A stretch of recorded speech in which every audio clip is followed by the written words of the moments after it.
এইটা হচ্ছে কাঁচা আমের বার্মিজ আচার। এতটাই লোভনীয় হয় যে একবার খেলে বারবার খেতে মন চাইবে। আচারে প্রত্যেকটা আমের স্লাইস রসে ভরপুর আর একদম গোটা থাকবে, ভেঙে গলে মিশে যাবে না। এই আচারটা খুবই সহজে তৈরি করা যায়, আম রোদে দেবারও কোনো ঝামেলা নেই। তাছাড়া একবারে বেশি করে বানিয়ে অনেকদিন ঘরে রেখেও খাওয়া যাবে। তো কিভাবে এই লোভনীয় আমের আচারটা বানাতে হয় চলুন দেখে নেওয়া যাক। আচার তৈরির জন্য আমি 1/2 কিলো কাঁচা আম নিয়েছি। আমগুলো আগে জল দিয়ে পরিষ্কার করে ধুয়ে তারপরে কাটতে হবে। মানে আম কাটার পর কিন্তু আর জল দিয়ে ধোয়া যাবে না, আমে যেন একটু জল না থাকে। আমের খোসা ছাড়িয়ে নিয়ে আমটা ডুমো দিয়ে কেটে মাঝখান থেকে আমের আঁটি বের করে ফেলতে হবে। এবারে লম্বা লম্বা টুকরো করে এইভাবে কেটে নিতে হবে। খুব বেশি মোটা বা খুব বেশি পাতলা নয়, দেখুন আমি যেভাবে করেছি এভাবে করে নেবেন। তবে প্রত্যেকটি আমের টুকরোর সাথে যেন আটির শক্ত অংশ একটু করে থাকে, তাহলে এই আচারটা খুবই ভালো তৈরি হবে। আমি আম কেটে নেবার পর শুকনো কাপড় দিয়ে মুছে নিয়েছি যেন একটুও জল না থাকে। এবারে 1 কাপ চিনি দিয়ে ভালো করে মিশিয়ে দেব। তারপর মোটামুটি 1 ঘন্টার মতো রেস্টে রাখবো যেন সম্পূর্ণভাবে চিনির দানাগুলো গলে রস তৈরি হয়। এই আচারটা শুধু চিনির রসেই তৈরি হবে, একটুও জল দেওয়া যাবে না। জল দিলে আচার বেশি দিন ভালো থাকবে না, তাড়াতাড়ি নষ্ট হয়ে যাবে। আমি ঢাকা দিয়ে 1 ঘন্টা মতো রেখেছিলাম। 1 ঘন্টা পর দেখুন চিনির দানাগুলো গলে গিয়ে বেশ অনেকটাই রস তৈরি হয়েছে।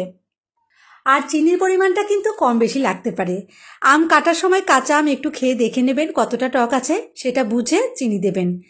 এখন এই অবস্থাতেই সরাসরি আচার তৈরি করে নেব। সম্পূর্ণ আম আর চিনির রস একসঙ্গে আমি কড়াইয়ে ঢেলে দিলাম। প্রথমে আমি গ্যাসের ফ্লেমটা হাই রেখেছি যেন রস তাড়াতাড়ি গরম হয়ে যায়। দেখুন রস ফুটতে শুরু করেছে। খুন্তি দিয়ে হালকা হাতে নাড়াচাড়া করে একবার মিশিয়ে দেব, তারপর শুধু জাল করতে হবে। একদমই সহজ পদ্ধতি, বেশি কিছু করতে হবে না। জাল করে করে সম্পূর্ণ রসটা শুকিয়ে ফেলতে হবে। 4-5 মিনিট জাল করার পর 1 চামচ মতো লবণ মিশিয়ে দিচ্ছি। আর রঙের জন্য 1/2 চামচ মতো কাশ্মীরি লাল লঙ্কার গুঁড়ো দিলাম। এটাতে ঝাল তেমন হবে না, তবে রং খুব সুন্দর হবে। সামান্য একটু হলুদ গুঁড়ো দিয়ে দিলাম। আর এই আচারটা কিন্তু একটু ঝাল ঝাল করে করলেই খেতে বেশি ভালো লাগে। আমি ঝাল করার জন্য কিছুটা চিলি ফ্লেক্স মিশিয়ে দিলাম। মোটামুটি 7-8 মিনিট ধরে আমি জাল করছি। রস আগের থেকে অনেকটাই ঘন হয়ে এসেছে, তাই গ্যাসের ফ্লেমটা মিডিয়ামে করে দিয়ে একটু পরপরই নাড়াচাড়া করে দিতে হবে যেন নিচে লেগে না যায়। দেখতেই পাচ্ছেন রস শুকিয়ে অনেকটাই কমে গেছে আর বেশ গাঢ় হয়ে এসেছে। এখন শুধু মাঝে মাঝে নাড়তে হবে আর জাল করে করে সম্পূর্ণ রসটাই শুকিয়ে ফেলতে হবে। তো বন্ধুরা, যারা আমার রেসিপিগুলো দেখতে পছন্দ করেন, আমার তৈরি আরও নতুন নতুন রেসিপি দেখতে চান, তাহলে কিন্তু অবশ্যই আমার চ্যানেলটি সাবস্ক্রাইব করে রাখতে হবে। যদি এখনও সাবস্ক্রাইব না করে থাকেন আজই করে নিন।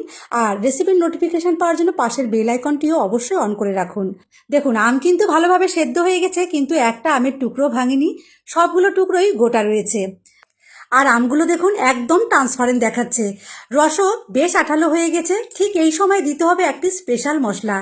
এই মশলাটা দেওয়ার জন্যই বার্মিজ আচার খেতে এত বেশি টেস্টি লাগে। আচারের মশলা তৈরির জন্য কড়াইয়ে দিলাম তেজপাতা, শুকনো লঙ্কা, একটুখানি দারচিনি আর কয়েকটা এলাচ। 1 চামচ দিচ্ছি মৌরি, 1/2 চামচ দিলাম গোটা জিরে, আর 1 চামচ দিচ্ছি গোটা ধনে, আর 1 চামচ দেবো ফুলফুল করে 5 ফোড়ন। এখন সব কিছু হালকা আছে নাড়াচাড়া করে হালকা সোনালি রং করে ভেজে নিয়েছি। এই মশলাটার কি যে ভালো সুগন্ধ হয়, মানে মশলার জন্যই আচারের টেস্টটা যেন শতগুণে বেড়ে যায়। এখন মশলা একটু ঠান্ডা করে মিক্সিং জারে দানা দানা করে গুঁড়ো করে নিয়েছি। ব্যাস, এবারে এই গুঁড়ো মশলা আমি আচারের মধ্যে মিশিয়ে দেব। আজ আমি অল্প করেই আচার তৈরি করলাম, আমার বাড়িতে এটা 3-4 দিনের মধ্যে শেষ হয়ে যাবে, তাই আর ভিনিগার দিলাম না, এমনিতেই ভালো থাকবে। তবে আপনারা যদি বেশি করে বানিয়ে সারা বছর ধরে খেতে চান, তাহলে কিন্তু এই সময়ে টেবিল চামচের 2-3 চামচ ভিনিগার আচারে মিশিয়ে দিতে হবে, তাহলে আর আচার নষ্ট হবে না, সারা বছর ধরে বার্মিজ আচারের মজা নিতে পারবেন।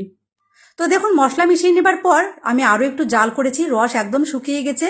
রস শুকিয়ে একদম আমের গায়ে মাখো মাখো হয়ে আছে, আর এটা ঠান্ডা হলে আরও একটু শুকিয়ে যাবে, তাই এই পর্যায়ে আমি গ্যাসের ফ্লেমটা বন্ধ করে দিলাম।